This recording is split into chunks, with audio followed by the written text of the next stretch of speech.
Videham.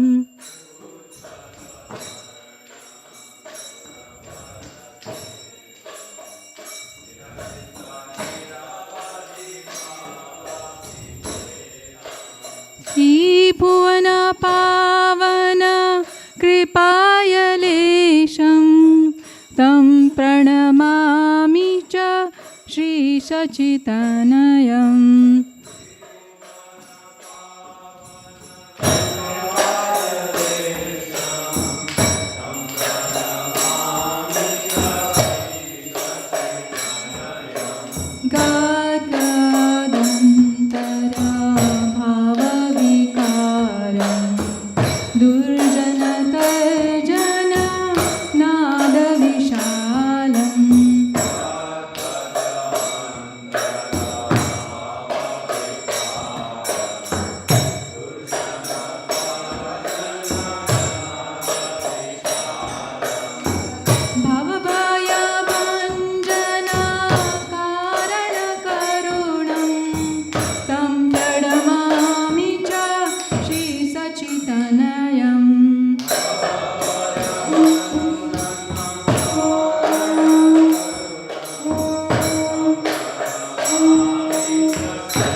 You can sit.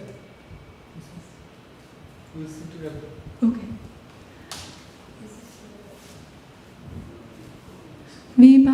Vibhavare Shesha Alokapravisha Nityachari Uttadeva Bolo Hari Hari Mukunda Murari Rama Krishna Maya Deva Nasimha Vamana Shri Madhusudana Brajendra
Hare Krishna. Mataji, please let me know when you start.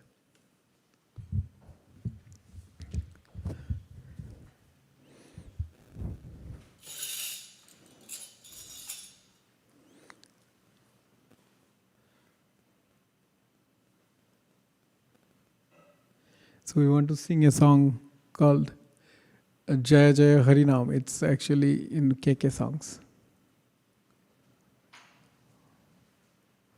Because that's I promised to the deities, right? The devotees during our japa class that we will sing this song. It's a different song. I can guarantee not many of us have heard this song before.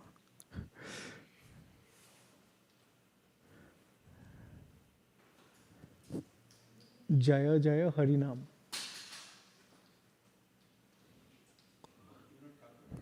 Correct, yes. Oh, you know that, right? Yeah. Srila Bhaktivinoda Thakur actually wrote this song, yeah. I should not say like he wrote it, it manifested in his heart. Beautiful. It's Namashtaka song too. So he wrote 8 songs about Namashtaka.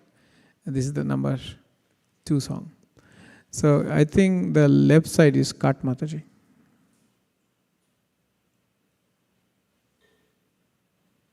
Left side of the page is cut. Left. Something is wrong. Maybe you have to zoom out. Ooh, that's weird. Means like your screen, I think this one is correct. That one is not. No, this one is also. It's adjustment text needed. Anyways, let me start explaining because I know this song. So it says, Jaya Jaya Harinam. You started the class, right, Mataji? Okay. Jaya Jaya Harinam Chidananda Amrita Dham Paratattva Akkhara Akar. So he is glorifying, oh Harinam, you are the abode of Chid Ananda Amrita. 3 things he actually talks. Chid Ananda means like spiritual eternal bliss. Spiritual, like quality of that bliss is spiritually eternal. And Amrita is nectarian. It's very sweet, very relishable. Paratattva Akkhara Akar, the absolute truth in the form of the letters. Nijo jane kripa kori nam rupe avatori jive daya korile apar.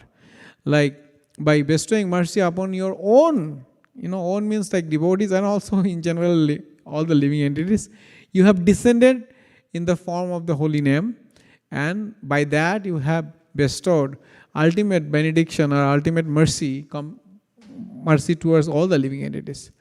Then he says, Jaya Hari Krishna Ram, Jago Jana Shubhisram, Sarva Jana Manasaranjan. Oh Hari, Krishna and Ram, all glories to you. You are, you give actually eternal peace in the heart of the general living entities, all the living entities. And you also give them their mind, like joy, Manasaranjan. You give the mind the joy to every living entity. Muni Vrindo Nirantaro Jenamero Samadar Korigai Bhoriyabadan. All the munis, like the sages, the intellectual people, spiritual intellectual people, they always glorify you and chant your holy names with their full mouth, Ohe Krishna Namakhar, Tumi Sarva Shakti Dhar, Jivero Kollano Vitarane. Oh Krishna Namakhar, the letter Krishna, you are possessing all potencies. And Jivero Kollano Vitarane, to give the ultimate benediction to the living entity, you have descended, Ashiyaso Jiva Uddharane, to deliver the living entities. And Tomabina Bhavasindu Uddharite Nahi Bandhu. There is no one other than you, my friend, as a friend, to cross over this material ocean. Tomabina Bhavasindu. Wow, such a beautiful point. Ache tapo jibe joto tumi sob koro hoto helai tomare ekbar. All the sufferings, the pangs of sufferings, what we are experiencing in this material world, that all get destroyed by the mercy of holy name. He's telling that you actually destroy all of them. If somebody only nonchalantly in halai chant your name, such a beautiful point. Dake jodi kono jon hoye dino akinchon nahi dekhi onno pratikar. But the quality of that, single utterance of your name should be, I don't have anything. I don't have any possession. I don't see any other shelter than you yourself, O holy name. Only in that mood, if somebody calls out your name, you make him get rid of all the sufferings, like we see in the Ajamil pastimes, right? Last stanza, Mataji. তবে স্বল্প স্ফূর্তি পায় উগ্রতাপ দূরে যায় লিঙ্গভঙ্গ হয় অনায়াসে. This is the conclusion, actually. This is the conclusion when you enter into the realm of the pure chanting of holy name. So you get spontaneous attraction, the joy, spiritual joy, little bit. You get little bit, that is good enough. And all the sufferings, ugrotap of the material sufferings, they go away. And immediately you go beyond this bodily platform. Linga bhanga hayana ashe. This verse is actually quoted in 11th canto by Uddhav, by Bhagavan actually, Lord Krishna to Uddhavji Maharaj. That I forgot the verse anyways. Yeah, but this phrase is there. Linga, sa linga স্ফূর্তি জয়তে something ভক্তি বিনোদ কয় জয় হরি নাম জয় পড়ে থাকি তুয়া পদ আসে and Bhakti Binod is singing that oh Harinam, all glories to you, I am taking shelter at your lotus feet, or I am actually I am pore thaki means like I am lying at the lotus feet of you holy name. Okay. Yeah. Any question, or you want to read the translation? I just gave I feel like, sometimes poetry, if you read translation, it kills the essence. But if you understand what is being told and you paraphrase it, sometimes it may not be word to word, but it helps to get connected with the feelings. That's my understanding, right? But if you want to read the translation, I'm also okay. Anybody wants to read translation? Okay. Yeah, well, let's sing. Yes.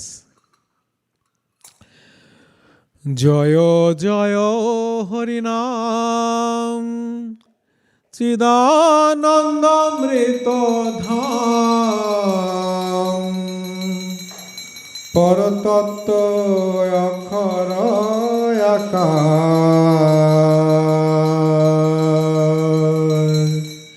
Joyo Joyo Harinam Chidanandamrita dham paratattva akhara akar nija jane kripa kore nam rupe avatare jibe daya korile apar নিজ জানে কৃপা করে নাম রূপে অবতরে জীবে দয়া করিলে অপার জয় হরি কৃষ্ণ রাম জগজান সুবেশ্রাম জয় হরি কৃষ্ণ রাম জগজান সুবেশ্রাম সর্বজন মনস রঞ্জন জয় হরি কৃষ্ণ রাম জগজান সুবেশ্রাম সর্বজন মনস রঞ্জন মুনি বৃন্দ নিরন্তর যে নামের সমাদর করি গায় ভরিয়া বদন মুনি বৃন্দ নিরন্তর যে নামের সমাদর করি গায় ভরিয়া বদন ও হে কৃষ্ণ নাম খান তুমি সর্বশক্তিধর ও হে কৃষ্ণ নাম খান তুমি সর্বশক্তিধর জীবের কল্যাণ বিতরণে ও হে কৃষ্ণ নাম খান শক্তিধর জীবের কল্যাণ বিতরণে তোমা বিনা ভব সিন্ধু উদ্ধারিতে নাহি বন্ধু আসিয়াছ জীব উদ্ধারণে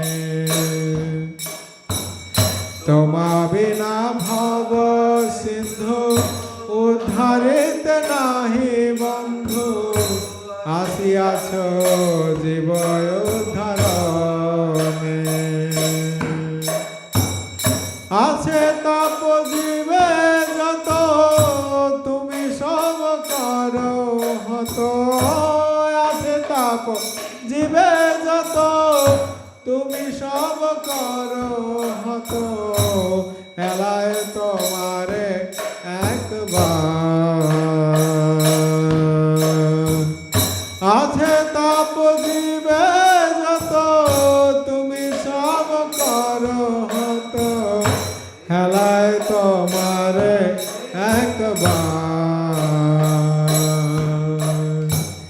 ডাকে যদি কোন জন হয়ে দিন কিঞ্চন নাহি দেখি অন্য প্রতিকার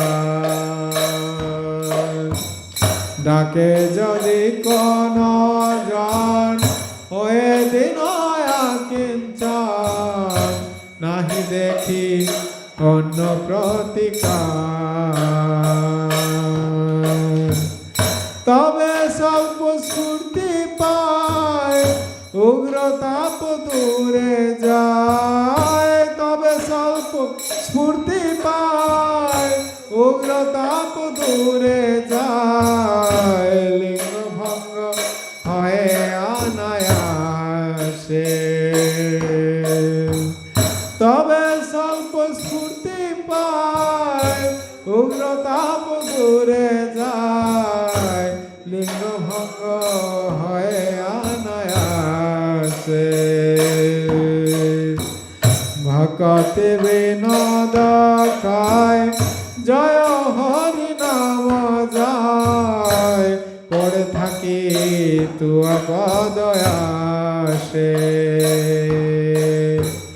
ভকতে বিনোদ খায় জয় হরি নাম যায় পড়ে থাকি Tuya পদয়াসে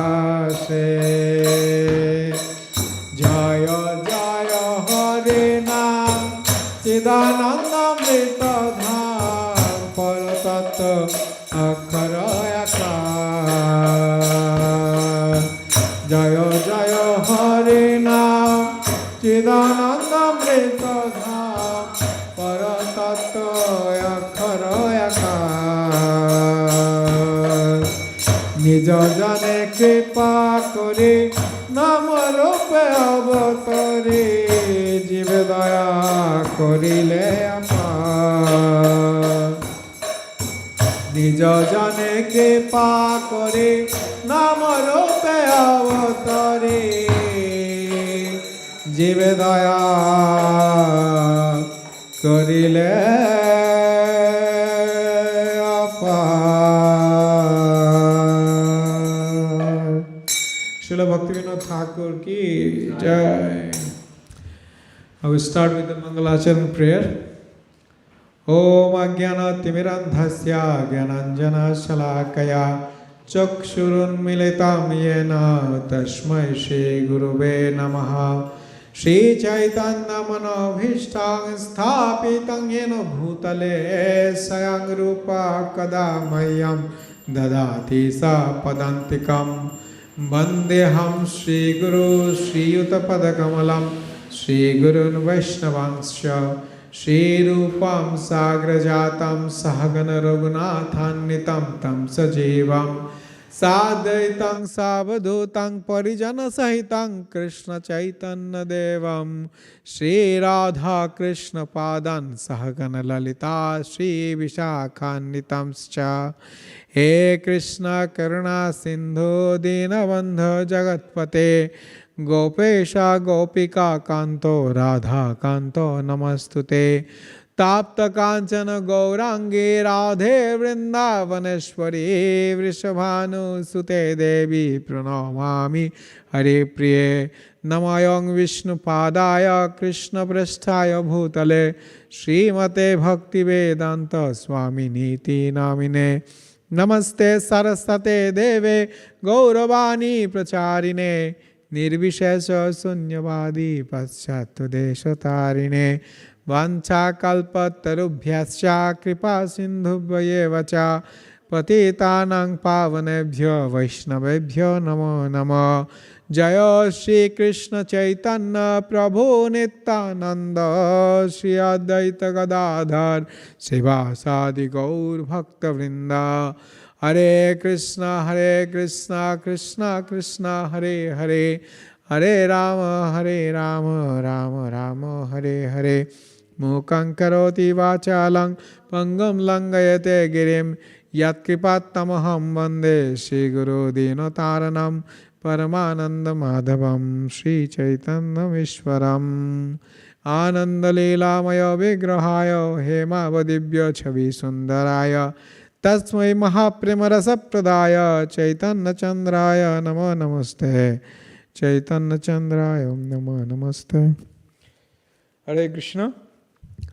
So today's actually, we are trying to memorize some of the verses from Kunti Maharani's prayer. I think it's still Radhastami, right? Or Janmashtami? Radhastami, right? Janmashtami is very close. It may not be practical. So we'll actually read from Kunti Maharani's prayer today. But before going that, let's discuss a little bit about the plot, in which plot she started praying to the Lord. It's a beautiful actually pastime. Like the Lord's relationship with his devotees are very intimate, especially those who are completely surrendered to him. It's not like something artificial. It's more intimate than any material relationship we can think of. And when the devotees actually pray or glorifies the Lord, those kind of emotions get manifested in their heart, like what they feel about the Lord and how Lord is reciprocating to their feelings. That those emotions get manifested when they actually talk. And in Kunti Maharani's prayer also, we see that kind of emotions. So let's discuss about a little bit the plot. The Bhagavatam, it starts with the discussion between Suta Goswami and Shaunakadi Rishi in Naimisharanya, right? And then the plot comes, they ask 6 questions. I will be very fast. And then how Vyasdev got mercy of Narad Muni and he got the inspiration to compile the Bhagavad Gita Mahapuran. That was described by Suta Goswami. And then he goes into the plot, like how these Bhagavatam pastimes actually happened, or why it is so important. He starts with glorifying the special benediction Vyasdev actually has given us through this Bhagavatam rendition or compilation. He talks about what you will get. Yasheva Sriyamananam Krishna Paramapurushe Bhaktir Utpadatya Pungsam Shoko Moha Bhayapaha. Like this Yasheva Sriyamananam, by hearing the glories of Krishna Paramapurush, the absolute truth or absolute being, which is the Supreme Personality of Godhead, Lord Krishna, when you hear about his glories, 3 things happen. Shoko, moho, bhayapaha. All kinds of lamentation, all kinds of fear, all kinds of illusion that gets destroyed immediately. Bhakti rutpaditya pumsam. And of course, you get devotion towards that personality. So he starts glorifying, and then he goes into the plot, the Mahabharata plot. And this plot doesn't start in the beginning of the Kurukshetra war, rather at the end of Kurukshetra war. What happened? He said that when Suta Goswami started narrating that when Parikshit Maharaj was in the Om, actually before that, Ashwathama, after the Kurukshetra war was officially done, then Ashwathama, he actually killed 5 sons of Pandavas and Draupadi. Draupadi had 5 husbands, all Pancha Pandavas. So through each of them, he had 1 son. So all the sons were killed in the night by Ashwatthama. He actually mistakenly killed them because he thought like they are 5 Pandavas. So the Pandavas' sons were sleeping in the bed of the Pandavas, and that's why he got mistaken and altogether. So in the dead night, and this was like a animalistic activities. Even the animals, they don't unnecessarily kill. In fact, this is most heinous than any activities because they were asleep and they were small, kids, like young kids, like 17, 18 years old, 20 years old, like that. I think everyone was below 20 years old. So actually everyone was below 16 most likely, because Abhimanyu was the eldest. So they are supposed to be actually younger than Abhimanyu. Abhimanyu was 16. Anyway, so it was very heinous. And then he fled.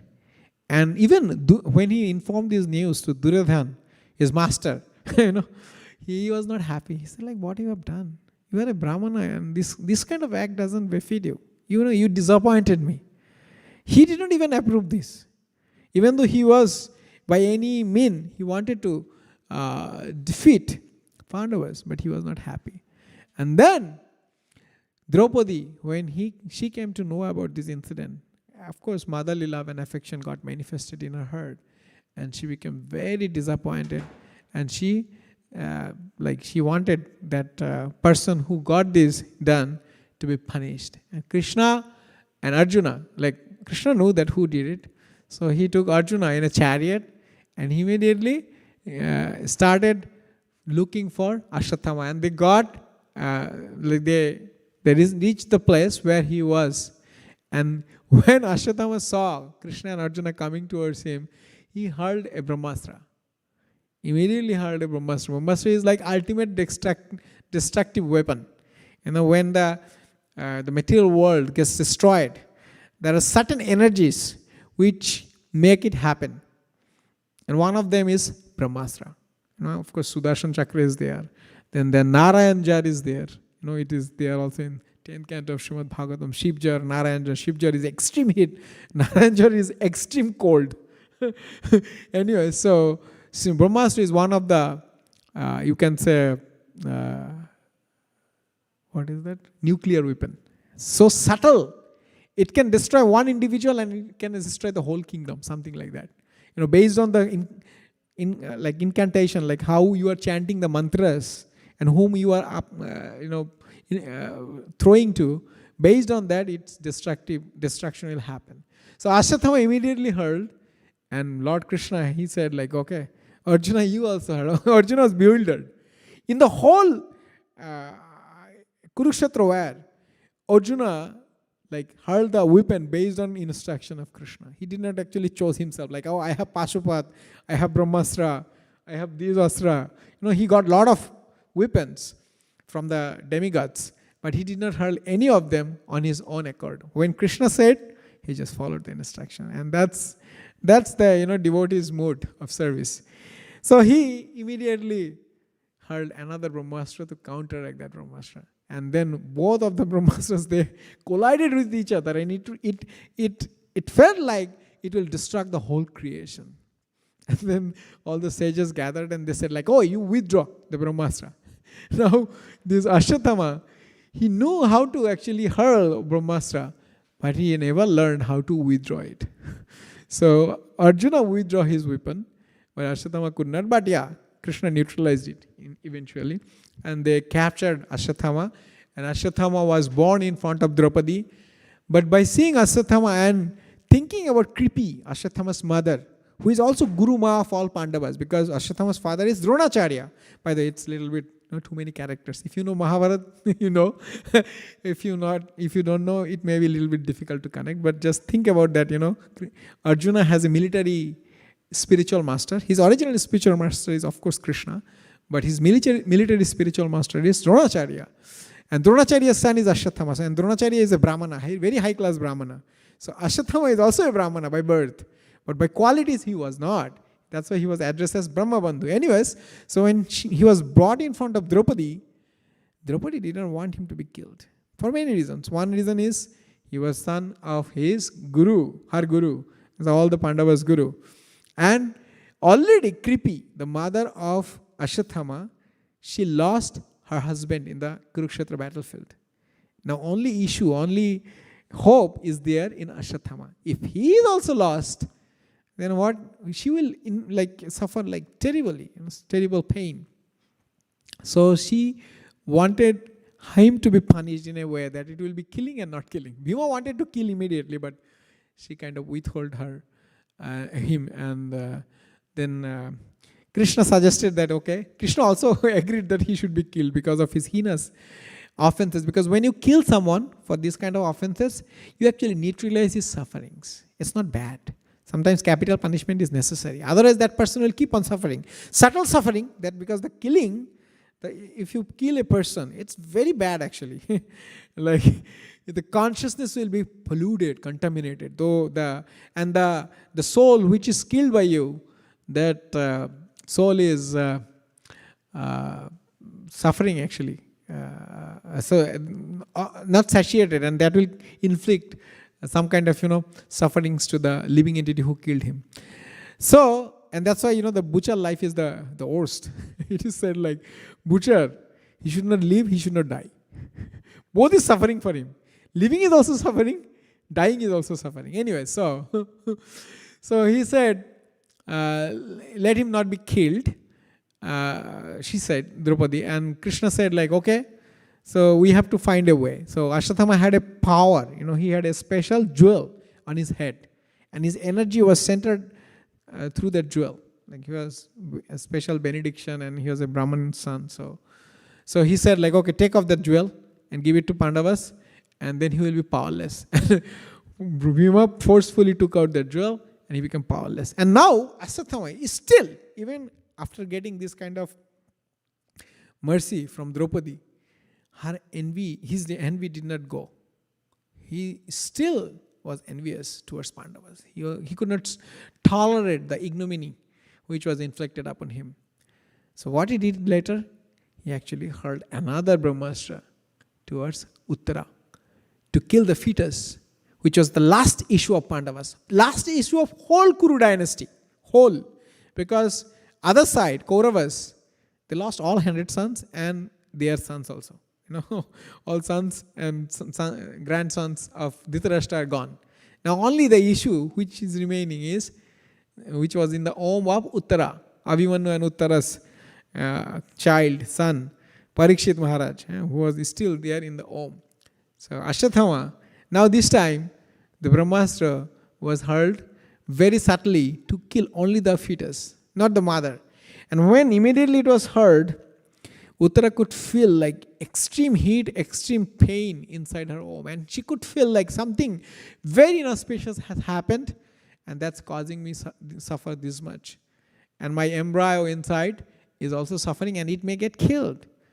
And amidst all the members, Krishna was still staying with the Pandavas because he was still helping Pandavas to get rid of their shoka period, the lamentation period, and the Antyeshtikriya, and get settled down. He was helping Yudhishthir Maharaj to get settled down. He arranged for 3 Ashwamedha Yagya and other things. Anyway, so Uttara came running towards Krishna. Now, if you think about Uttara's situation, Uttara's husband is Abhimanyu. It's like one Maharathi, big Maharathi, so much so that it needed 7 Maharathis to kill him. They had to simultaneously attack him, and he was bereft of all the weapons in the battlefield. He was so powerful a warrior. He was personally taught by Lord Krishna. Lord Krishna actually taught him the military art, martial art. So that's why he was very, very powerful. And her in-laws, father-in-laws, all of the big, big warriors. Who are they? Yudhishthir Maharaj, Bhima, Arjuna, Nakula, Sahadev. They are undefeated in the battlefield. Nobody defeated Pandavas in the battlefield. There was no history. They are undefeated. Even in Kurukshetra, where the opponent party was Bhishma Pitamaha, Dronacharya, Karna, Shalva, who were not there against Arjunas. All. Even the demigods could not fight with them. Even the demigods could not fight with Bhishma Pitamaha. He was so powerful a warrior, Dronacharya. But Pandavas were not defeated. They were protected. because they are like so powerful. Even Duryodhana said like the whole power or strength of Pandavas are protected by Bhima. Bhima Bala Rakshitaha. Anyway, so Uttara did not go any of them. She went directly to Krishna. Oh Krishna, please protect me. I am having this kind of problem. Somebody has heard. She just said, and Krishna could understand. So this actually gives an idea, her surrendered towards Krishna. It's actually very high quality. Uttara, we don't discuss about her because her character is very small in the purview of Mahabharata. But she is so high, elevated, soul. That's why in Brihad Bhagavatamrita, the central character is Parikshit Maharaj and Uttara. In Bhagavatam, central character, we know that Parikshit Maharaj and Shukadeva Goswami. But in Brihad Bhagavatamrita, Srila Sanatana Goswami compiled that Brihad Bhagavatamrita, which is a commentary on Bhagavad Mahapuran. The central character is Uttara. Parikshit Maharaj is narrating all the anecdotes he learned from Shukadeva Goswami to Mother Uttara. And there she was listening the Bhagavad Katha from him. So she immediately approached, and Krishna went inside her womb as a small finger, maybe this much, small. And he started fighting with Sudarshan Chakra and with Gada, that Brahmastra. And he decimated it. He kind of, defeated the power of Brahmastra and protected Parikshit Maharaj in the Om. And that's why his one name is Vishnurat, who is actually protected by Vishnu, even if before he was born. And interestingly, when he was on the verge of his death, right, when he was passing away from this material world, that time also Krishna manifested and protected him in the form of Srimad Bhagavad Mahapuran. Srimad Bhagavad Mahapuran ki jai. He manifested as Krishna sadhama upagate dharma gyanadibhisaha kalu nashto drishamesha puranarka adhuna udita. Srila Prabhupada actually in the beginning of Srimad Bhagavatam, the verse he quotes is this one. What is that verse? Anyways, in the beginning he actually quotes this verse. He says that when Krishna went to his own abode, yes, the first page, in the first page, you see that? The first verse he quotes, Krishna sadhama upagate dharma gyanadibhisaha, 1:340, I guess. So when Krishna went to his own abode, sadhama upagate, he took away the religiosity, dharma, and jnana, the knowledge, how to perform them. Kalu nashto drishamesha, the people of Kali Yuga, they're blind. Blind not by eyes only, blind by the darkness, because Kali Yuga is so dark. You cannot see only through eyes. Is it enough? If you have eyes, you can see? No. You need eyes and light. In the darkness also, we cannot see. Like in my native place, sometimes there was power off. There is no power. Electricity is done, shut down. It's called load shedding because maybe the demand is very high, supply is less, so they will cut down the power. So that time, especially in the Amavasya period, I used to live in a dorm, so people don't actually light up any candle or anything. Because we expect that in our dorm, the power will be restored in 5 to 10 minutes. But it is a fun time. So then the one dorm will actually hurl abusive language to the another dorm in the darkness, and nobody sees who is actually talking. It's just only, words coming from one part to another one. Anyways, it's just out of topic. So we need light. We need light and eyes. And combination of those two things can help us see something. The vision, it's just not only the eye, not only the... So he's telling, Purana arka adhuna udita. Now, this Purana has arisen like a sun. When sun, Krishna Surya Sama Maya Hai Andhakar. When sun rises, all darkness get dispelled. Only light. And you can see everything very clearly. So just like Bhagavad Mahapuran, he actually rose on the horizon of Kali Yuga, then you started seeing. Anyway, so that's how Parikshit Maharaj was also protected by Lord Krishna at the end also, and helped. Through him, he helped the whole universe by giving the knowledge of Srimad Bhagavad Mahapuran, or giving an option for us to take shelter of Srimad Bhagavad Gita Mahapuran. So now, Uttara, she, withstood that calamity, and then Krishna wanted to leave. He was boarding chariot, and immediately, there is a beautiful picture of that, Kunti Maharani rushed toward him, and she is telling that, oh Krishna, you are leaving us? What will happen to us? And then she started rendering her prayer. And that prayer is known as the prayers of Kunti Maharani. You see that picture? Beautiful picture, Krishna on board in a chariot, and Kunti Maharani rushed toward him. Yeah, it's such a beautiful picture. Actually, there is a book compiled by Srila Prabhupada, Kunti Maharani's Shiksha, the teachings of Kunti, Queen Kunti. There also the front page is actually this picture. Anyways, this is the first prayer of Srimad Bhagavad Gita Mahapuran. So Srimad Bhagavad Gita Mahapuran has 42 prayers, or maybe more, I don't know, maybe 42. So the first prayer is Kunti Maharani's prayer, and it's very significant. Why it is significant? Because it is actually done by a mother. Krishna and Kunti Maharani had a Bathalya Rasa, because in relationship, Kunti is aunt, paternal aunt of Krishna. Vasudeva is Kunti Maharani's brother, own brother. Actually, she is known as Kunti because she was raised by Kunti Bhoj, Maharaj Kunti Bhoj. But she is a foster child of Maharaj Kunti Bhoj. Original father is Maharaj Surasena, who is Vasudeva's father also. Yeah, so they are like siblings. Anyway, so she started the prayer. And when you start prayer, what do you do first? When you start praying to Krishna, what do you do first? Yes, glorify. Prayer means glorify. Yeah, it's perfect.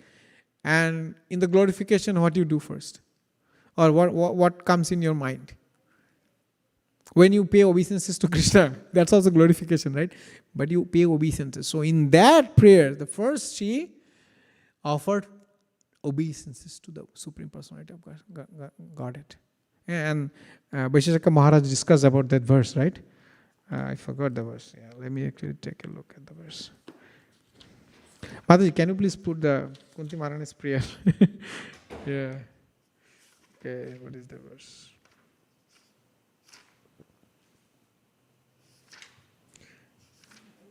Oh, Mataji also. Namasya Purusham Tadyam Ishwaram Prakrite Param Alaksha Sarva Bhutanam Antar Bahiravastitam. This is the beautiful verse. Namaste Purusham Param. I pay obeisances to that. Param Purusha, absolute truth, the Supreme Lord Krishna. Ishvara Prakrite Param. And he is the Ishvara, the ultimate controller of this material nature and everything else. Alaksha Sarva Bhutanam, but he cannot be pursued by everyone. Most of the people cannot pursue him, even though he is in the heart. Antar Bahiravastitam, he is residing in the heart and outside also. When we pray to Lord Narsingha, what do you say? Bahir Nirsinha Hridaya Narsingha Narsingham Ading Sharanang Prapadde. In my heart, outside is Narsingha, in my heart also Narsingha. Narsingham Adim, he is the Adi, he is the origin. Sharanang Prapadde, I take shelter unto him. Okay, so this is the, and then Maya Javanika Chvannam Agyana Adakshajam Abbayam Nalakshe Mudho Drisha Nato Natyadhara Yatha. Just like, he raised the curtain in front of us so that we don't see him, in truth. Because that's what we want. It's not that Krishna artificially did it. We want to enjoy without Krishna. That's why we see that illusion. When that illusion is dispelled, we see everything related to Krishna. Everything, That's why it says like Maya Devi, she resides behind Krishna. Because if you go behind Krishna, you don't see Krishna. You see anything but Krishna. So we need to actually train our consciousness that we can see Krishna in everything. Yeah, that's what we were discussing in another platform also. Yeah, then she speaks. Like anyways, she starts with paying obeisances to him. That's the beauty of this prayer. And any prayer you see, in general, this is called Mangala Acharan. You cannot praise someone or eulogize someone without glorifying that person, or being a little bit down towards him. If you think like, oh, I am actually higher than, then it will be like very mechanical. If you don't think like, oh, I am lower than that person, and if you try to glorify someone, it will be completely mechanical. It will like your corporate manager, and you in the mind you are saying something, and in front you are saying something else. Yeah, it's completely duplicious. But that's why all the prayers, they starts with humility. It starts with complete surrender. Anyway, so then she speaks beautiful poems, and she praise obeisances to Krishna in a very specific manner. Nama pankaja nabhaya, nama pankaja maline, nama pankaja netraya, namaste pankajangrahe. It's a beautiful point. Why? Because when we take darshan, and that's also darshan of Bhagavad darshan. Bhagavad darshan means how to see Srimad Bhagavad Ji Mahapuran. So that's why Acharya said the Bhagavad Ji Mahapuran should be seen from the lotus feet. And the first two cantos are lotus feet of Krishna, and then Krishna's thighs are next two cantos. In his belly is fifth canto, and it possesses all the planetary systems. And that's why in the planetary systems are spoken in the fifth canto. Sixth canto is chest, seventh and eighth canto are his arms, eighth canto is neck, or maybe I missed something, maybe chest, yeah. Fifth, sixth, 7, 8, 9 canto is his neck. Yeah, 7 and 8 are his arms. 9 canto is neck, and 10th canto his face. And lips are the Rashtra Panchadhyaya, 29 to 33. They are the lips of Krishna. And the 11th canto is forehead, and 12th canto is his top of the head. So all are important. When you see Krishna, you don't see Krishna only his face. No. That is kind of Sahaja understanding. Krishna's every part is transcendental. Everything about him is sweeter than sweetest. Anyway, so interestingly, this is a very specific prayer. That's why I'm narrating it. Nama Pankaj, she starts with Nama Pankaja Nama. Usually when we see Krishna, we should start seeing from his lotus feet. Not like directly his face. First lotus feet, then navel, then his chest, and then we should see his face, gradually. And that's how the Bhagavad Darshan is also. Srila Prabhupada mentioned that we should start studying Bhagavatam. Maybe you can read here and there, that is fine. But when you study Bhagavatam, start with first canto. Because then the whole plot will come to you. The whole 9 canto is built to go or enter into Sri Vrindavan Dham. You cannot go Vrindavan Dham without any purification. And the 9th canto, so many examples are there, so that all anarthas, they can be withdrawn from our heart, taken away from our heart, and we can enter Sri Vrindavan Dham. Because if you go in Sri Vrindavan Dham with anarthas, my God, that's dangerous. Actually, that's why you can go Sri Mayapur Dham, because Gaunita is very merciful. But Vrindavan is a very sensitive place. That's why usually Vrindavan should be visited with Guru, with the spiritual master, under the shelter of him. Then he can protect as the representative of the Supreme Lord. Anyway, so she did not start with lotus feet. She brought lotus feet at the very end. She started with Pankaja Nabhaya, lotus navel of the Lord. And then Pankaja Maline, this, not this, means like Pankaja Maline, means like a lotus garland. Krishna is wearing a lotus, was wearing a lotus garland. Was it in the picture? I think it should be. Let me see. Yes. Srila Prabhupada directed. You see that? Krishna is wearing a lotus garland. See that? Yes. So Nama Pankaja Maline, Nama Pankaja Netraya, like a lotus, his eyes. We cannot think about that eye. So I was listening one pastimes of our Guru Maharaj, Guru Padma, and there the devotee was narrating. He was our Guru Maharaj's long-time secretary. So he was narrating that when the big Panchatattva, how many of you have seen big Panchatattva of Sri Mayapur Dham? In picture? In picture is also okay. No, that is not Mayapur. That's a painted picture. Anyways, the Mayapur Panchatattvas are life-size deities. It's like they represent Lord Chaitanya's original height, Lord Nityananda's original heights, Advaita Acharya. Everyone is life-size. What they used to be in originality. And same thing with Radha Madhava and Ashtasakhi.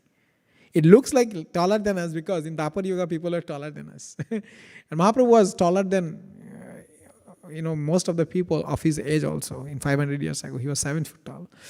And Nityananda Prabhu was 6 feet 8 inches or 6 inches, something like that. Yeah. Anyway, so they are like life size, huge deities made with Ashtadhatu.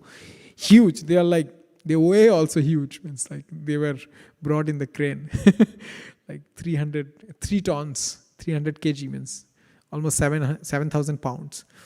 So when the cast mold was made, his lotus eyes was also drawn.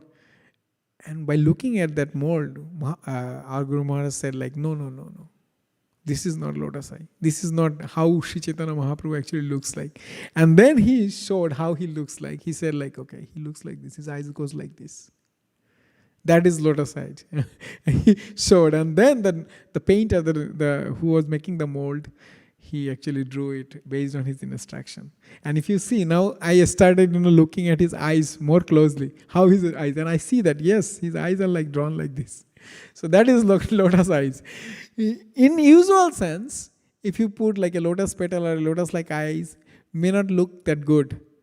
But there is actually Lord's, any material creation cannot be compared with Lord's beauty. It cannot be. But something which is relatively close by. And another thing is lotus, it was created even before Lord Brahma. Lord Brahma came out of the lotus. Lotus did not come out of him. So it is actually a creation of Vishnu, direct creation. So that's why lotus is compared many times also. It is also spoken by Sarvabhauma Prabhu. Anyway, so Pankaja Netraya, Namaste Pankaj Angraya. And then at the end she mentioned about, I bow down, I pay obeisances to your lotus feet. Pankaja Angraya. Pankaj means lotus. Angraya means Agraya. Pankaj Angraya. Pankaj Angri Prabhu? Our most famous, revered Lord Narsingha's Pujari in ISKCON Mayapur. He left his body in COVID, yeah. But his legacy remains there. So his name was coming from here, Pankaj Angri. Pankaj Angri means Lord Krishna's lotus feet, yes. So that's how she mentioned. And then she expressed her humility. She said like, oh Krishna, you cannot be understood by the most intelligent person. What is that? Actually, no. She actually talks about, before she mentions her humility, she talks about that how Krishna protected them in all calamities. All calamities. And she actually, I think she mentions about that.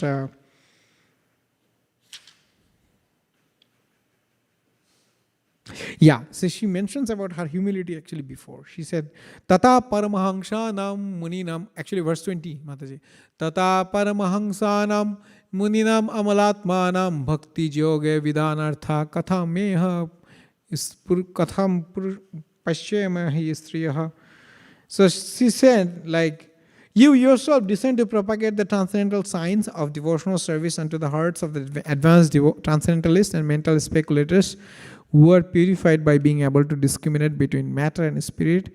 How then can we women know you perfectly? So she is thinking like, oh, I'm an woman body, so I cannot think of you perfectly. It is not possible for me. She is very humble. But if you consider her position, she is super intelligent. Even Udhishthir Maharaj used to take her suggestion that, Mother, what should I do in these circumstances? And she used to also direct the Pandavas to do this and do that.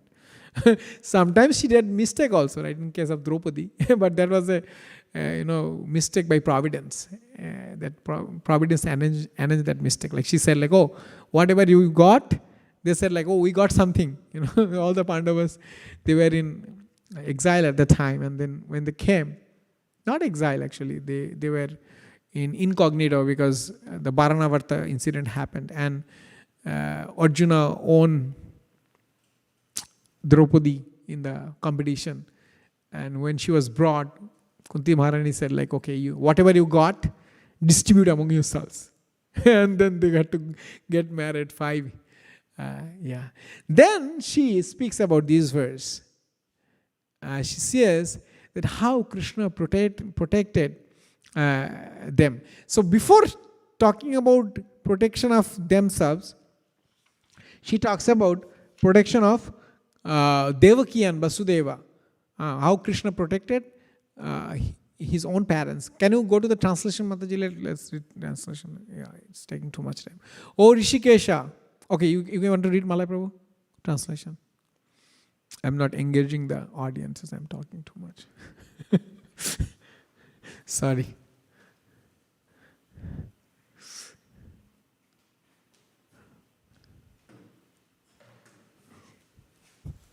O Rishikesha, master of the senses and lord of lords, you have released your mother, Devaki, who was long imprisoned and distressed by the envious king Kansa, and me and my children from a series of constant dangers.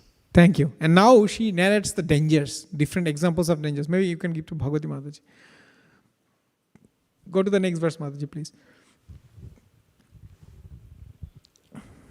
My dear Krishna, your lordship has protected us from a poison cake, from a great fire, from cannibals, from the vicious assembly, from sufferings during our exile in the forest, and from the battle where great generals fought.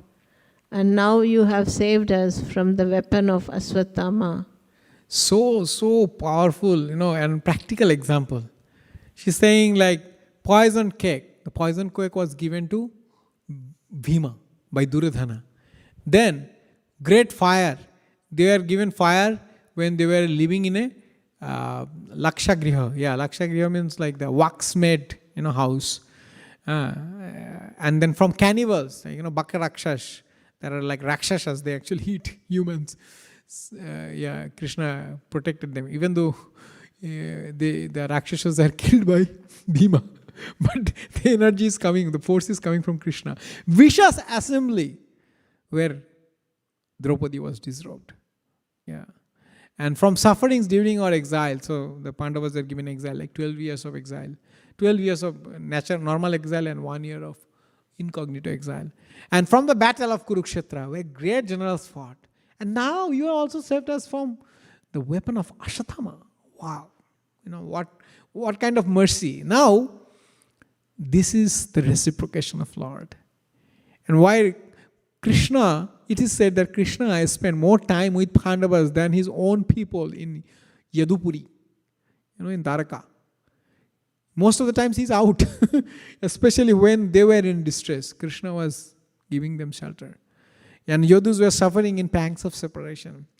Now, in Brihad Bhagavatamrita, Srila Sanatana Goswami discusses about different levels of devotees.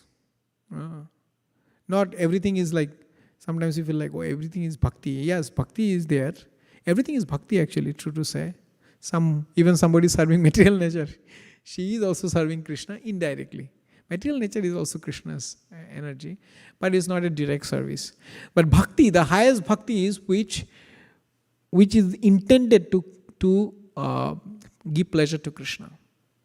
Sometimes Krishna fights with demons and he gets pleasure, but the intention of the demons is not to give pleasure to Krishna, rather conquer him or defeat him. So that's not highest level of bhakti. They can get liberation, but it may not be something we can follow, especially who are practicing devotees. Anyway, so the condition of Pandavas is very high in the ladder of bhaktas also. So first come the Jnani Bhaktas. Those know ins and out of the Shastra. Like, the 4 Kumaras. They are very knowledgeable. But sometimes they cannot actually go beyond it. They can just appreciate the Lord's potency. They can appreciate like Lord's qualities, magnanimities, etc. But they cannot serve the Lord. So the next level is Sadhaka Bhaktas, who are like, higher than them.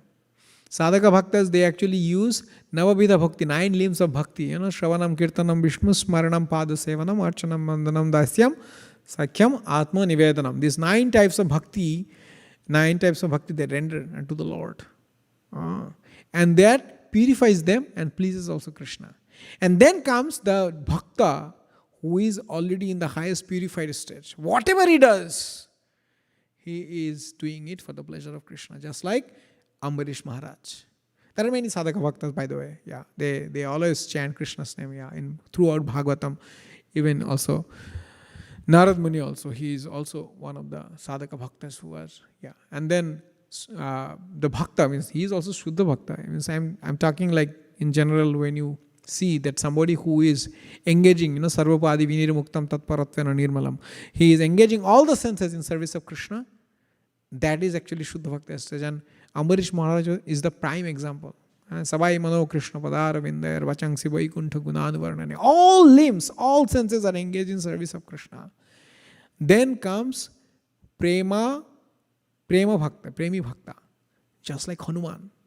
When you think about Hanuman, all the services he does for Lord Ramchandra, it comes in your mind. Sometimes he is more, prominent character in some of the Leelas than Lord Ramchandra in Ramayana. Just think about Hanuman. Like Dasaras Hanuman. Like there are so many Dasas, but he is so powerful in his service. Premi Bhakta, like completely dovetailed himself with the service of the Lord. His existence is revolving around the service of the Lord. Then Prema Para Bhakta, whose heart is completely diluted. Like Pandavas, their heart is completely diluted. They are always, in emotions towards Krishna. When Krishna is there with them, they are also emotional. When Krishna is not with them also, they are emotional in separation of him. They think like, we don't have anything. Everything is coming from Krishna. Just like Arjuna's lamentation in the later chapters, 15th chapter. He was telling, I was thinking myself so powerful. I had Gandiva. I have Akshay Tunir, where the arrows will never be perished. I had all those things, but I could not defeat like small nishadas, outcast people who are not even Kshatriyas. Anyways, so they are Prema Para Bhakta. But higher than them is also Prema Tura Bhakta, which are Yadavapuri residents, like Dwarakavasis. They are so engrossed in Krishna's thought, like when they don't see Krishna, they see Uddhava. Because Uddhava resembled Krishna almost, every body physical feature. His, physical feature, his clothes, very close to Krishna. So they see Krishna and they get like some kind of, secondary pleasure, like, like Krishna looks like this. And they are always panging to have his association, even though Krishna, their own family member, but they are, yeah. So this is beautifully explained by Narad Muni in the 7th canto also, 1st chapter. There he says that, Gopya kamad bhayat kamsa desha cheddadayo nipo sambandhat vrishnaya snehad yuyo bhaktam vayam viho. He is telling that by the characteristics of lust, gopis, they achieved Krishna. And by characteristics of fear, Kamsa achieved Krishna because he was always fearful of Krishna. And by the characteristics of envy, Chedira's Shishupal, Ched Adhyaya Nipa, the king of Chedi, Shishupal, he got Krishna. Sambandhat Vrishnaya, by the relationship with Krishna, because when you have a relationship, Krishna is my father, Krishna is my brother, Krishna is my husband, that is, more intimate. A judge who is in the office a judge, you can say, that judge is my grandfather. Yeah, you feel like, I possess him, I have a very strong relationship with him. Sambandhat Vrishnaya, Snehad Yuyo. Narad Muni is telling to Yudhishthir Maharaj, by the affection, you are connected to Krishna. And bhakta, by devotional service, we are connected to Krishna. Anyway, so she speaks about these difficulties she had to go through. And then she appreciates these difficulties. The next verse, one of the very difficult verse, not for general devotees. It's a very advanced devotee verse actually. It's a very advanced devotee's verse. In general, we don't actually pray to Krishna that Krishna gives us material difficulties. We don't pray actually. But if Krishna is merciful, he will give us material difficulties. Yeah, I'm saying this, but honestly, I also don't want. But Krishna will give. That's Krishna's nature, because Krishna wants us to be pure. It is said in the 10th canto of Srimad Bhagavatam, I'm quoting many things from 10th canto, that Narad Muni, when he saw the predicament of the Kubera's sons, Nal Kubera and Manigriva, right, Damodar Lila, he said, people are very boastful about their qualities. And Kunti Maharani also speaks about this in the later verses. Janma Aishwarya Shruti Shibhi Edhamano Madhapumano Noiba Arhati Avidatam Vaitam Akinchana Gocharam. Those people who are very boastful about 4 things. Janma, like birth, high birth. Shruti, high knowledge. Shri, beauty. Aishwarya, opulences. If you are if you have this, you are by nature, if it is not in service to Krishna, you will be very proud of them. Very proud of them. It's natural. But among all these three things are perishable. Like when you become elder, your knowledge transforms into wisdom. But, it is not like, it may be very incisive, but it not may be very sharp. Sometimes it may not be sharp, especially when we go older. Of course, our beauty gets diminished. And opulence is also based on a stock market, right? Today, Elon Musk is the number 1 billionaire. Tomorrow, maybe Bill Gates, right? Because of their stock performance. And the next day, maybe both of them are bankrupt. We don't know. But this Janma, it can be also like, there can be some mishap in the family. But among all these 4 things, the Aishwarya, opulence, is most detrimental. Because it makes you enjoy the material world. You think like, I can rule over this material world. It's the most detrimental. Other things you can control, or you can also examine yourself. Like those who are very knowledgeable, they become humble. They feel like, we know so less. Like, the Newton's famous quote. So, she's, what I was thinking, I was trying to say. Krishna takes away all these things when Krishna becomes merciful. See, Krishna himself actually speaks this verse in the 10th canto, I think 88 chapter, 8 verse, or 87 chapter. What is that? Yasya anugrinyami tadhame harishva shanoi tato dhanam tajantasya sajana dukkha dukkhita. When I am very merciful to someone, I take away all his opulences.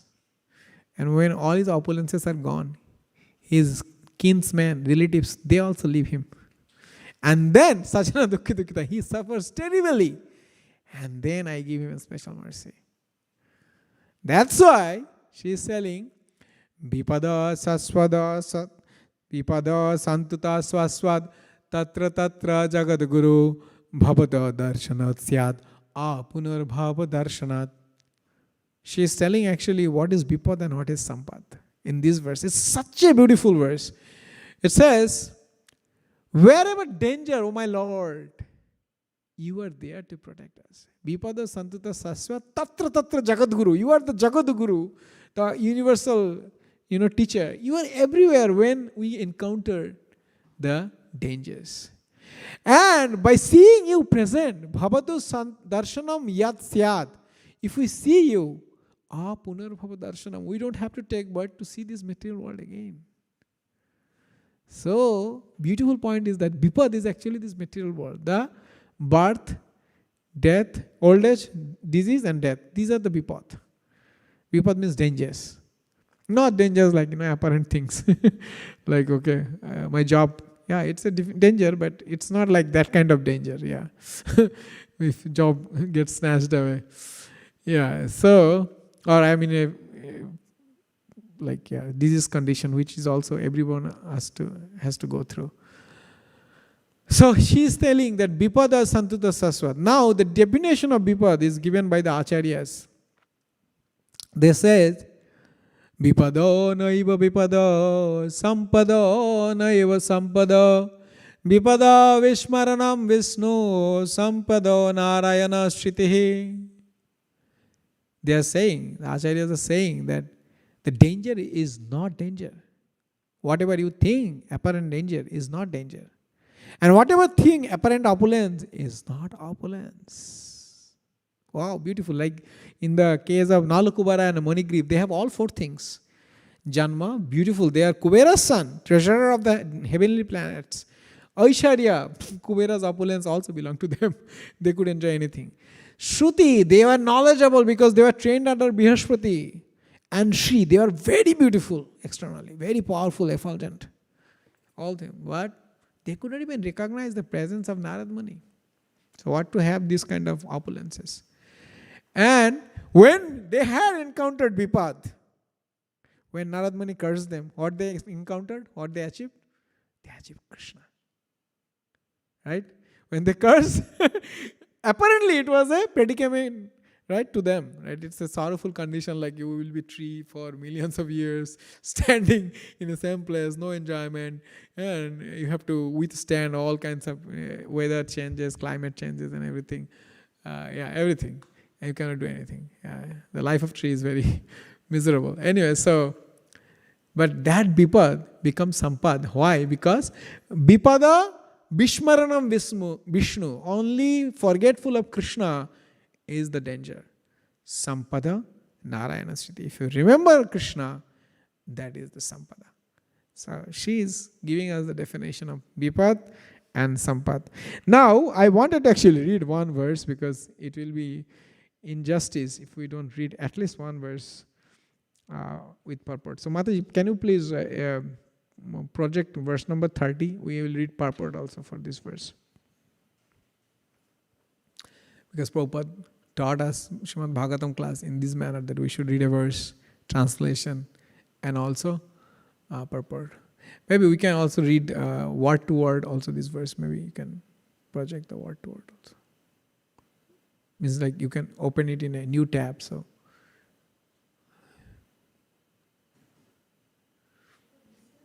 yes, text 30, correct. Yes.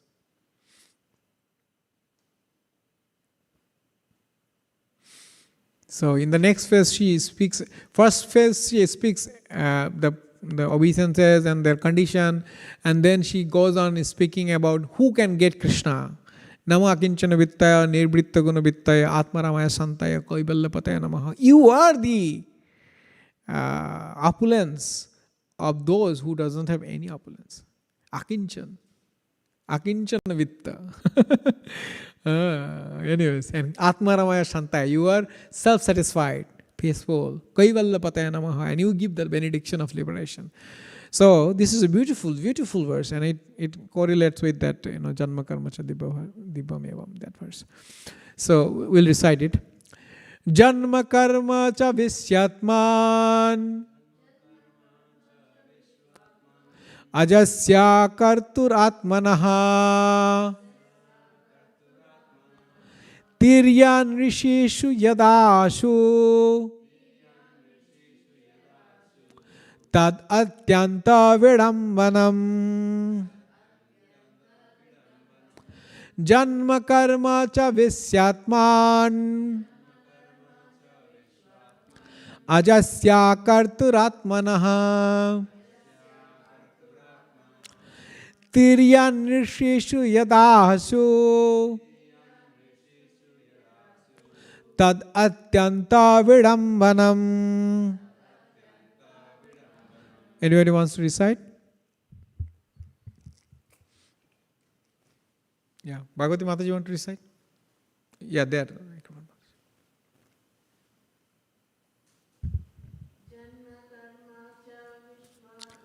Janma karma cha visvatman ajasya karturatmana terya nirshesha yadashu tadatyanta vidambanam. You have to try, Prabhu. Malay Prabhu, you can try.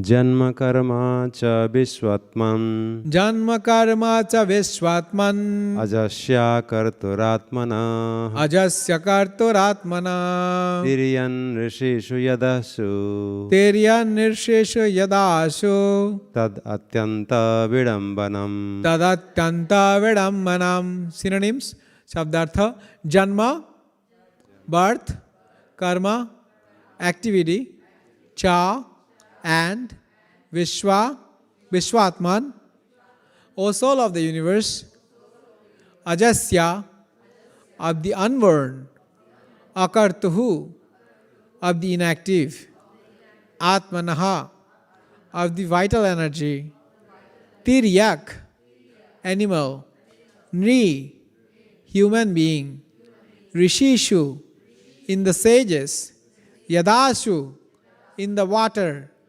Tat, that, Atyanta, veritable, Vidambanam, bewildering. Translation and purport by His Divine Grace A.C. Bhaktivedanta Swami Srila Prabhupada ki jai. Of course, it is bewildering, O soul of the universe, that you work, though you are inactive, and that you take birth, though you are the vital force and the unborn. You yourself descend amongst animals, men, sages, and aquatics.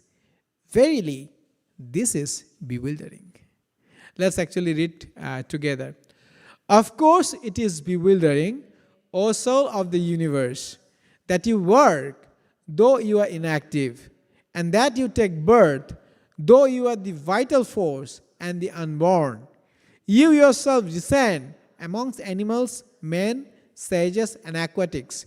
Verily, this is bewildering. Prabhu, you want to read the purport?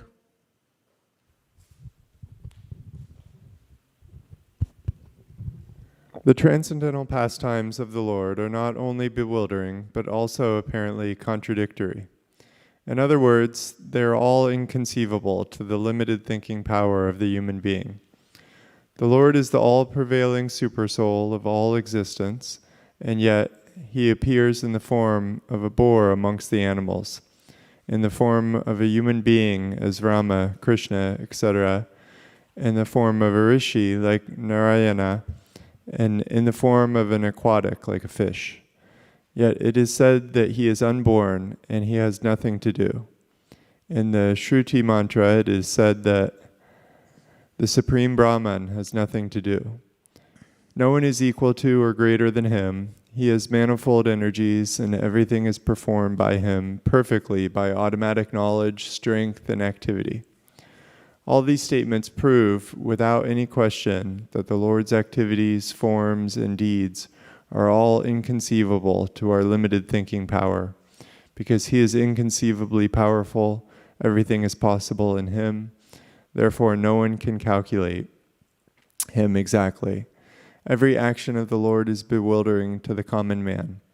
He cannot be understood as the Vedic knowledge, but He can be easily understood by the pure devotees because they are intimately related with Him. The devotees therefore know that although He appears amongst the animals, He is not an animal, nor a man, nor a rishi, nor a fish. He is eternally the Supreme Lord in all circumstances. Thank you. Hare Krishna. Sometimes, like the non-devotees, they say Krishna, we can become God, right? Nobody can become God. God is God. You cannot become a God. Krishna has not become a God. Krishna is God. Krishna is the God, actually. One time, I went for a book distribution long back. That time I used to go almost every week. So one person, he's a Muslim. He comes from the same native, country as me. I came to know it later. So we were distributing Bhagavad Gita. We said this is the knowledge of the Supreme Lord, and He gives this knowledge Himself. Then he asked this question: how many gods you have? That's a common question, right? Then I said no. Krishna is not a god. It's in the conversation I said Krishna is not a god. He is the God. He is the God, and others are His corollaries or expansions. He is everything. Anyway, so this is a beautiful, beautiful purport. Actually, I don't know, maybe the first canto purports of Srila Prabhupada are all brilliant purports.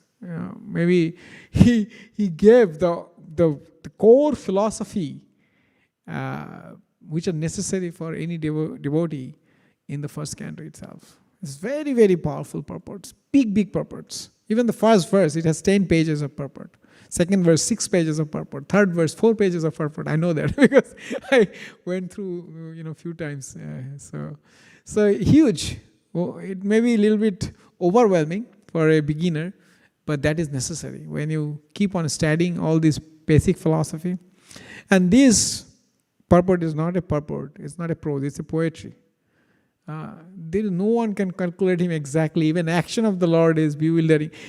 Every sentence is a poetry. Such beautiful, and all are coming from Bhagavatam and Bhagavad Gita. All the points he's mentioning here, they're coming from Bhagavatam. Like 7th canto verse, he's giving the same verse is also there in 7th canto, 9th chapter. Prahlad Maharaj prayer, Itham Niti Guru Rishi Deva Savatara. Anyway, so Krishna's activities, if you can interpret with your intelligence, then he is not a god. He is not. If we can understand Krishna, if somebody says, I want to understand Krishna because I have so much intelligence, that sometimes people become boastful, like, oh, I went to MIT, I'm top literate, I studied so much Sanskrit verses, I can understand Krishna. And when you think like I can understand Krishna, that means you are completely ineligible to understand Krishna. And that happened to Brahma, Lord Brahma also, right? He wanted to understand Krishna, and then he felt like, no. Even though he is the most intelligent living entity of this universe, he is the most, because in our body, what is the predominant element? It's water. Our body is water, water, and then some solid is also there. But Lord Brahma's body is made of intelligence. His predominant material element is intelligence. So how intelligent he is. And on top of that, he has 4 heads. He's super intelligent. And he is always, thinking about creation, how to create, not maintain, but creating these things. Yeah. Anyway, so creation is difficult. It needs a lot of entrepreneurs, need a lot of intelligence.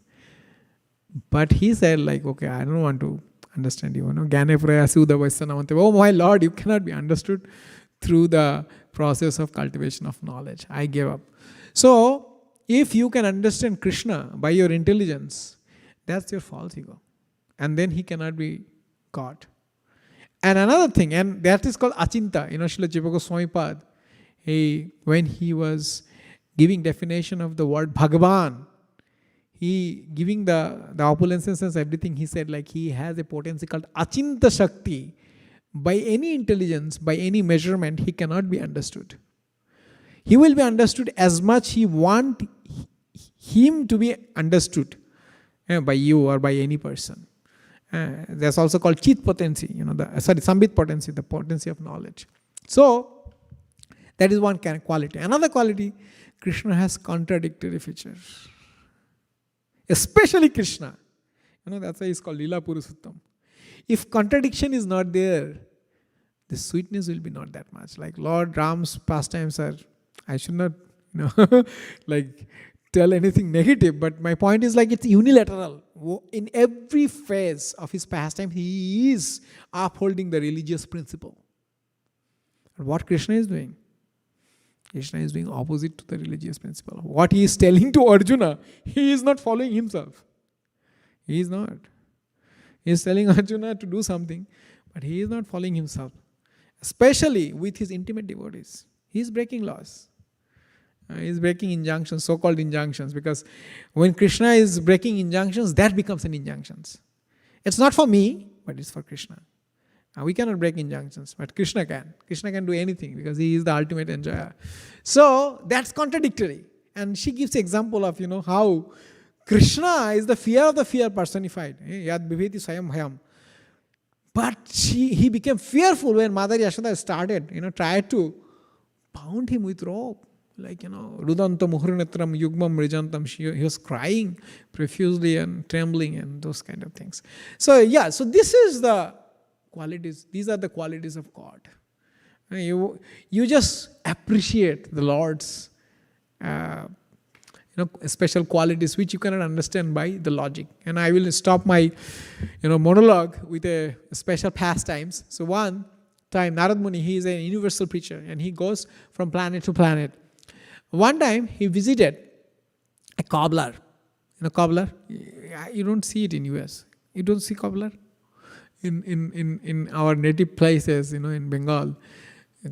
There used to be cobbler almost in every block in the city area, but now I think they got reduced also. Or sometimes they will come as a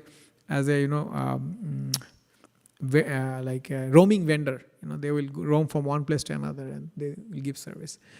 So that cobbler, he was a pure devotee of the Lord, very advanced devotee. And then he saw Narad Muni and said, "Oh, Narad Muni, you are going to visit Lord Vishnu in Vaikuntha. So please ask my dear Lord that when I can come to see him in person." Then okay, I'll tell. And then he was also passing through a temple. The head priest also came out and he said, "Oh, Narad Muni, you are going to Vaikuntha. Please ask my Lord when I can actually be able to see him." Then Narad Muni went to Vaikuntha and Narad Muni met Lord Narayana there. Hare Krishna, Rangadev Mataji. So, and he related the question asked by these two devotees. They are both devotees. One is Brahmana, high birth, priest. Another one is a cobbler, very low birth actually. It's like Shudra, not Chandal, Shudra. Yeah. So Lord said that the cobbler will come after, this is his last birth. But the priest, he has to take many more births, hundreds of births after he comes to me. Then Narad Muni was a little bit confused, but he said okay, what I will tell that what you were doing when I met you, because if they ask, he said okay, tell them that I was actually putting an elephant through the needle of through the eyes of a needle, small eyes, needle, one string you put. He was putting an elephant through the eyes of a needle. So Narad Muni went to the priest, and then the priest was informed that okay, it will take many more births for you. And then the priest was very disturbed. I am doing so much, sanskaras, karma kanda, I am worshipping Lord every day, and I will take so many births. And what was Lord doing? Did you really meet him? Then he said, "Oh yes, Lord was actually putting an elephant through the needle of an eye of a needle." That is it possible? Is it possible to put an elephant through the eye of a needle? You are actually fabricating all these things. You did not meet Lord. Jhuta, kaika, the liar. And then he went to the cobbler. And then cobbler, he related that this is your last birth. And he also asked, "Oh, what my dear Lord was doing?" He said he was putting an elephant through the needle of an eye. He said, "Oh, my Lord is so special.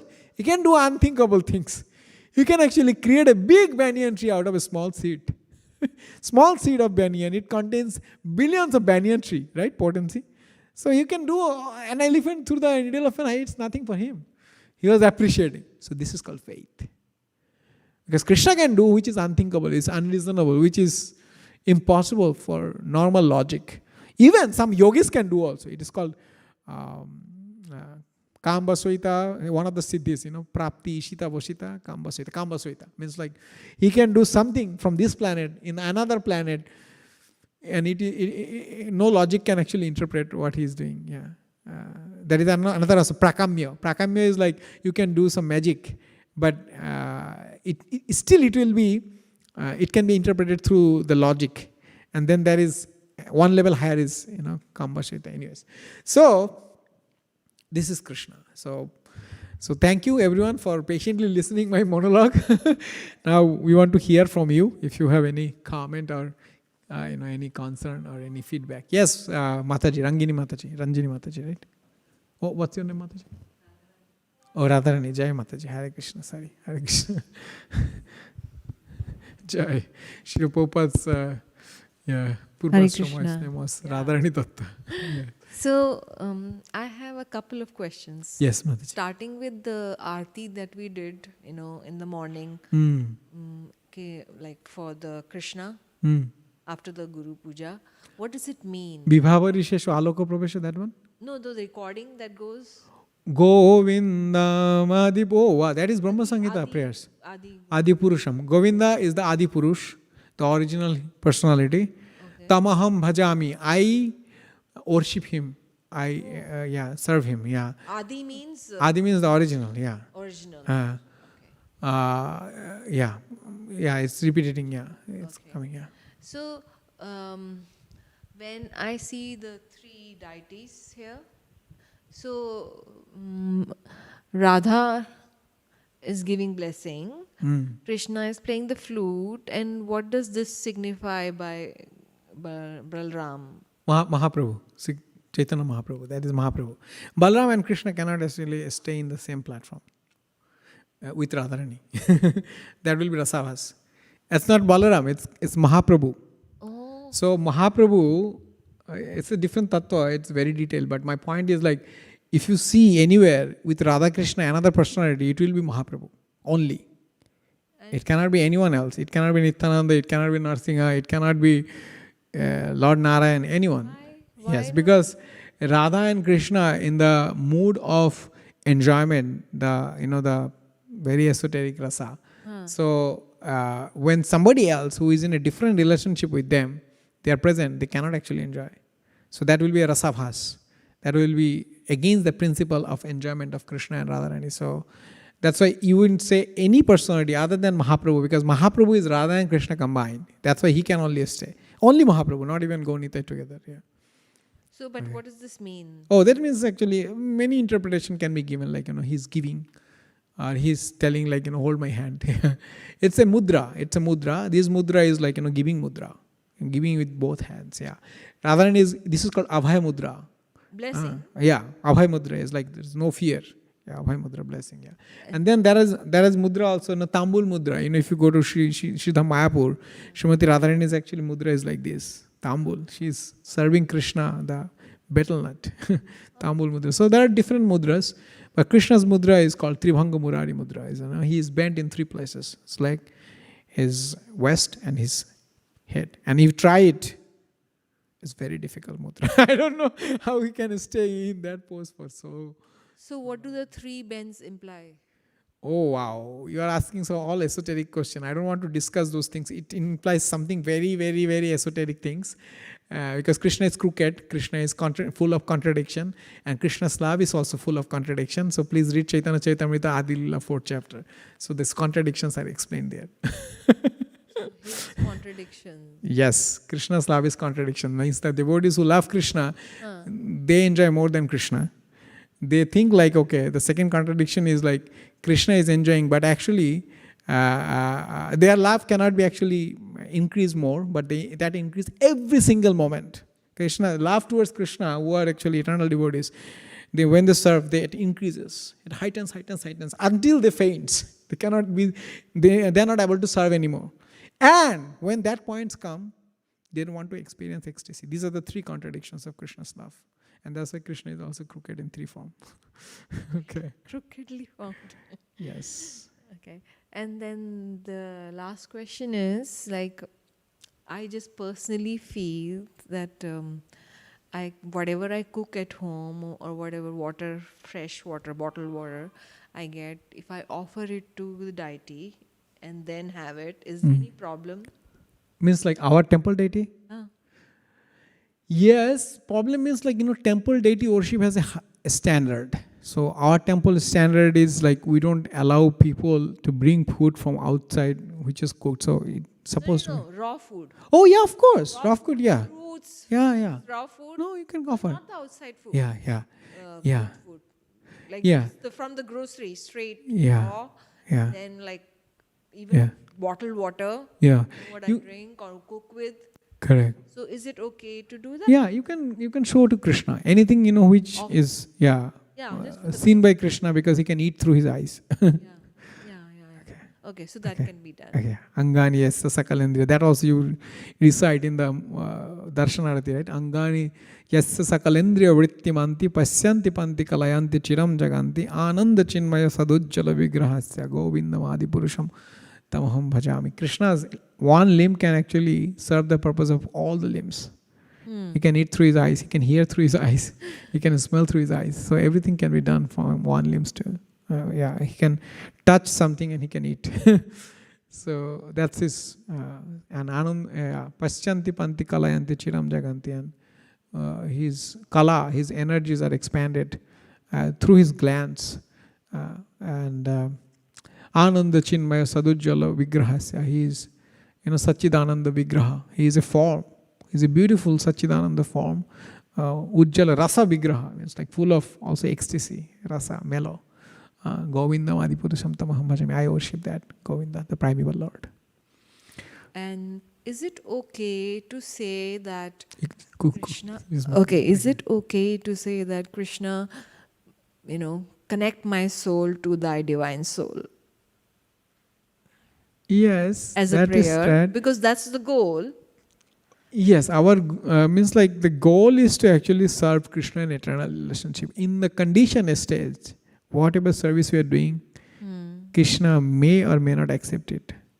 Mostly he'll not accept it. Why he'll not accept? If he accepts it, you will feel reciprocation. When somebody serves Krishna, when Krishna accepts this, he feels different level of joy. Yeah. Okay, so if you are feeling different level of joy, means like you are not feeling joy in any of the material affairs. There are three symptoms. One experiences when advancing in devotional service. Bhakti, parashanubhava, virakti. Like you feel more devotion towards Krishna. You feel the presence of the Lord, parashanubhava, and virakti annatra. Anything which is not related to Krishna, you feel detached from that. These are the three symptoms. So when Krishna starts accepting, he starts reciprocating as well. Yeah, so our goal is that we may be able to serve in a way that Krishna accepts our service. Not like only connection. The connection is always there. He's always there in our as super soul, but we don't see it. Yeah. So basically, believe in your experience, first-hand experience. Yeah. Also, it should be guided by the spiritual master, because I may experience something which may be illusory. I feel like, oh, Krishna is giving so much joy, but maybe that is another level of ignorance also. So it should be guided by the spiritual master. What is not bhakti and what is bhakti? Sometimes it's very difficult to determine, for a conditioned soul. Yeah. Okay. Hare Krishna. Hare Krishna. Yes, Malay Prabhu. Hare Krishna, Prabhuji. I think I like to thank you for expressing like how do we visualize Bhagavatam, because normally when I think of Bhagavatam, I just think about books or like multiple volumes of books. But I never thought about thinking as starting from the feet and going above like a personified version of the book or the Shastra, as the Bhagavad Shastra. So that was something nice and I learned for the first time. Thank you. Jai. Hare Krishna. Thank you. Yeah, it is actually also spoken in Bhagavatam first canto, I think fourth or fifth or third, fourth, fifth chapter, that idam Bhagavatam nama Puranam Brahma Sanhitam Uttama Shloka Choritam Chakara Bhagavan Rishi Nishriyasya Lokasya Dhanyam Shasti Ayana Mahat. There it is said like idam Bhagavatam nama, this is Puranam Brahma Sanhitam. Brahma means the absolute truth. This Purana is not like ordinary Purana. Is the literal form of the absolute truth. Uttama Shloka Charita, and it describes about the Lord who is glorified with the best of the poetries. Chakara Bhagavan Rishi, written by Bhagavan, the Shaktavesh avatar Vyasadeva. Nishrayasya Lokasya Dhanyam Swasti Ayana Mahat. And it gives the ultimate benedictions. Shwasti, Mangala, auspiciousness to the people. Dhanya means like, and makes them, blessed who take shelter unto it. Yes. Yes, Mataji, please. Hare Krishna. Thank you, Prabhuji. That was a very powerful presentation. Thank you. Very mesmerizing too. You mentioned about the various levels of association with Lord Krishna. And as I understood, there was a Gyan, there was a Dhyan, there was a Karma, and there was a Bhakti. And in the Bhakti itself, you further subdivided it into the highest level of, pure love, continuous association, complete surrender. Would you think that Mirabai displayed one of that highest state that we can, see through her life, how it is, that state? Absolutely. She is one of the very topmost devotees, yes. Andal, Mirabai, they are all topmost devotees. They are eternal concerts of the Supreme Lord, So there you can say that, the expansion of the Srimati Radharani's energy, very, very elevated devotees. I have not studied that much about Mirabai, but our Rangdevi Mataji, Sriyash Prabhu, Sparsh Prabhu, they actually know very much about Mirabai. I think their daughter is also named as Meera. So you want to add something about Mirabai, Mataji? I'll just complete my questions and, Yes. and then I can Sorry, pass go ahead. on. Secondly, I think Mataji here talked about where Balaram shares a platform. Is Jagannath where Balaram and Subhadra share the platform as brothers and sisters? That's correct. That is okay, because that is a different rasa. They are in ecstatic rasa. And sibling, yes, that's also true. And that is a specific form which got manifested in these three personalities, Balaram, Jagannath and Subhadra. And that is also narrated in Brihad Bhagavatamrita. So that is correct, but not with Radha and Krishna. You will never see Radha and Krishna and Subhadra Maharani is there. But Lalita and Vishakha can be there, because they are in the same mood. That's actually more esoteric when Lalita and Vishakha is there. And pertaining specifically to today's lecture, we talked about the unfortunate experience of Draupadi witnessing the deaths of her sons. In chapter 1 already, Arjuna had lamented that I really do not want to go further with this. And then Lord Krishna encouraged him to do his duty. Lord Krishna was aware that his sons will pass away during the war. I was trying to recollect if I can understand why was it that Lord Krishna did not protect. I think there was a specific reason, the sons of Draupadi. In today's day and age where wars are inflicting the world, and the best way to stop a war is never to start it, we still are hearing repeatedly these discussions about go and do duty. So could you help us understand better why he did not protect the sons of Draupadi when this was such a devoted family? Yeah, so first of all, I want to actually recall the story before that also. Devaki and Vasudeva were Krishna's own parents. They had to also lose 6 of their children, right, before Krishna was born. Then 7th is Balaram and then Krishna. He also did not protect them. There are like internal reasons also there. I don't know about the 5 sons of Pandavas. Definitely there is some reason. Like I know about Abhimanyu. Krishna actually predicted this person. He actually benedicted Abhimanyu as Kirtiman Bhava. Like you become glorious as a warrior. But he never said like Ayushman Bhava, because he knew that he will have a glorious death in Kurukshetra war. Yeah, I don't want to speculate. One thing is like some of the things, what happens, especially in the life of devotees, it's very difficult to understand. But you notice one thing in the devotees, that they never blame Krishna. In any of the verses we quoted, Kunti Maharani is not telling that I am so close to you, we are so close to you, we are always serving you. Why you have actually given us this kind of situations, distresses? Rather they are telling, okay, give more. So this is another example to the worldly people, the conditioned people, that when we are going to bhakti, the tribulations are very high. The stake is very high. We have to compromise a lot of things we may not have thought out of bhakti. So yeah, so Krishna is giving the examples through his own people.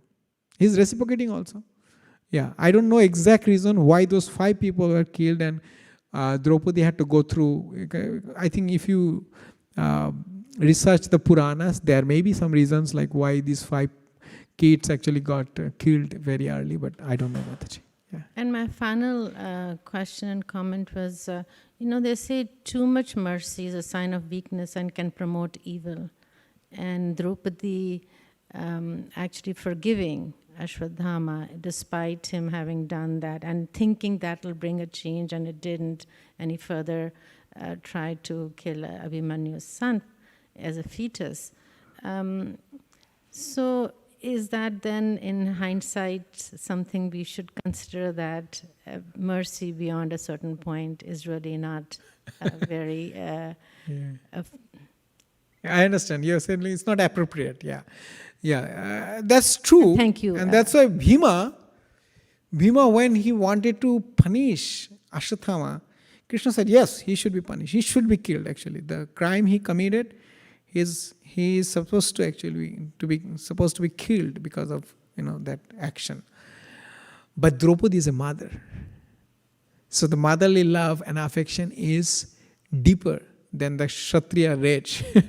So when Draupadi thought in the perspective of creepy, her heart melted. Actually, Prabhupada explains it very beautifully there, that Draupadi is a mother. So in general, Kshatriyas, they are actually, when they are punishing the criminal, they are very strong. They go by the principle. But in this case, there are many aspects are considered. One is he is the only son, only descendant of Dronacharya, their guru's son. And even though he is not Brahmana by quality, but born as a Brahmana. So we have to come to a position where we don't kill and still kill. We don't kill, but we still kill. So they took all the energies, and that is equivalent to killing. In fact, he is still suffering. It says like he is one of the Amara, immortal, who will live till one day of Lord Brahma. So I think among the 12, like Vibhishan, Hanuman, few, I cannot recall all of them. So he's one of them, this Ashwatthama, and he's still suffering, the pain because those jewel was taken, and his all energy, vital energy is gone, kind of. So it's a bit difficult punishment to my understanding. Like if you would have killed, it would have been a lesser punishment. And of course, these calamities which are inflicted upon the devotees, they also give a chance to Lord to serve his devotees. Give a special that, you see, I am protecting Parikshit Maharaj.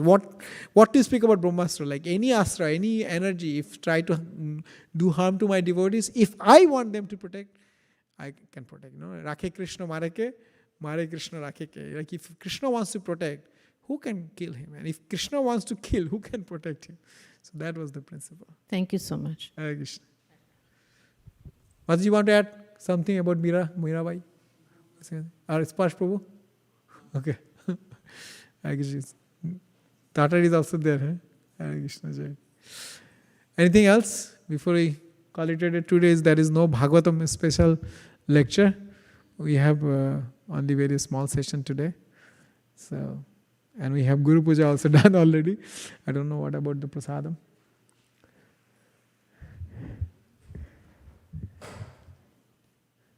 Okay? We'll stop with a special verse which is meant to glorify, which is written by Vyasadeva to glorify Srimad Bhagavatam Mahapuran, and Srila Prabhupada Saraswati Thakur. He used to quote this verse when he used to conclude his Bhagavatam lecture. Yam Brahma Varunendra Rudra Maruto Stunvanti Divyastavair Vedai Sangha Padakrama Upanishadair Gayanti Yam Samaga Dhyanavasthita Yadagatena Manasa Pasyanti Yam Yogina Yasyantana Vidu Sura Suragana Devaya Tasmai Nama Yasyantana Vidu Sura Suragana Devaya Tasmai Nama Vanchakalpatarabhyasya Kipa Sindhu Bhaivacha Patitanang Pavanebhyo Vaishnava Namaha Bhagavad Mahapuran ki Jai Nitai Goshi